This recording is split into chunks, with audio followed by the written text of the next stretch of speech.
एक मर्तबा आप नबी करीम सल्लल्लाहु अलैहि वसल्लम की चची उम्मे फजल घबराती हुई आप नबी करीम के पास आई और आकर अर्ज करने लगी, या रसूलल्लाह, मैंने एक ख्वाब देखा है, बड़ा ही भयानक ख्वाब। मैं क्या देखती हूँ कि आपके जिस्म का एक टुकड़ा काटा जा रहा है और वो कटा हुआ टुकड़ा मेरी गोद में रखा हुआ है। हुजूर नबी करीम मुस्कुराए और फरमाने लगे, उम्मे फजल, घबराओ नहीं, ये ख्वाब कोई खतरनाक ख्वाब नहीं है। इसकी ताबीर ये है, अल्लाह ताला मेरी बेटी फातिमा के यहाँ एक बेटा अता करेगा जो तुम्हारी गोद में खेलेगा। और इसके बाद कुछ ही दिन बाद इमाम हुसैन अलैहिस्सलाम की विलादत बासादत हुई और आप इमाम अलैहिस्सलाम उम्मे फजल की गोद में खेले। और यही उम्मे फजल इस रवायत को बयान करती हैं, जब इमाम हुसैन अलैहिस्सलाम मेरी गोद में थे तो आप नबी करीम सल्लल्लाहु अलैहि वसल्लम की आंखों से आंसू जारी हो गए और सारों कतार रोने लगे।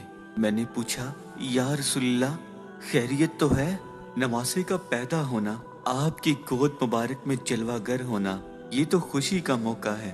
तो नबी करीम सल्लल्लाहु अलैहि वसल्लम ने इरशाद फरमाया, उम्मे फजल, अभी अभी जबरील अमीन मेरे पास आए और उन्होंने मुझे बताया, ए अल्लाह के रसूल, आपकी उम्मत आपके इस नवासे को शहीद करेगी। और जबरील अमीन ने मुझे उस जगह की मिट्टी ला कर दी जिसका रंग लाल था। रिवायत में आता है कि हजरत उम्मे फजल ने उस मिट्टी को संभाल कर रखा और शहादत के वाकयात के बाद जिस दिन इमाम हुसैन अलैहिस्सलाम शहीद हुए तो उस मिट्टी का रंग सुर्ख हो गया था। इमाम हुसैन अलैहिस्सलाम के शहादत के वाकयात इस कदर मशहूर थे कि तमाम सहाबाए कराम को मालूम था कि आप इमाम अलैहिस्सलाम को करबला में शहीद कर दिया जाएगा। यहाँ तक कि आपकी वालिदा माजिदा और आपके वालिद हजरत अली करमुल्लाह वजहो को भी ये मालूम था कि आप करबला में शहीद कर दिए जाएंगे। आप नबी करीम सल्लल्लाहु अलैहि वसल्लम ने ये दुआ फरमाई कि ऐ मेरे अल्लाह, मेरे हुसैन को सब्र व इस्तकामत और अजर अता फरमा।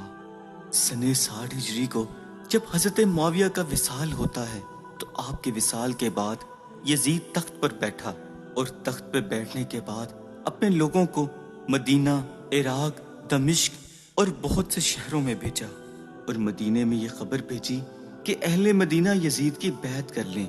इमाम हुसैन अलैहिस्सलाम को इस तमाम तर वाक़े का इल्म था कि ये वाक़या होने वाला है।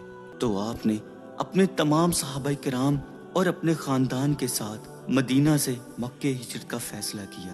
आप अलैहिस्सलाम ने अपने तमाम तर ख़ानदान और सहाबाए किराम को जमा किया और हजूर नबी करीम सल्लल्लाहु अलैहि वसल्लम के रोज़ा अक़दस पर हाज़िरी दी और इजाज़त चाही। हाज़िरी के बाद आप मदीना छोड़कर मक्का तशरीफ़ ले गए। मदीना, इराक और दमिश्क में जबरन यजीद की बैत का सिलसिला शुरू हो चुका था और अहले मदीना हत्ता के तमाम शहरों में जबर करके लोगों से यजीद की बैत ली जा रही थी।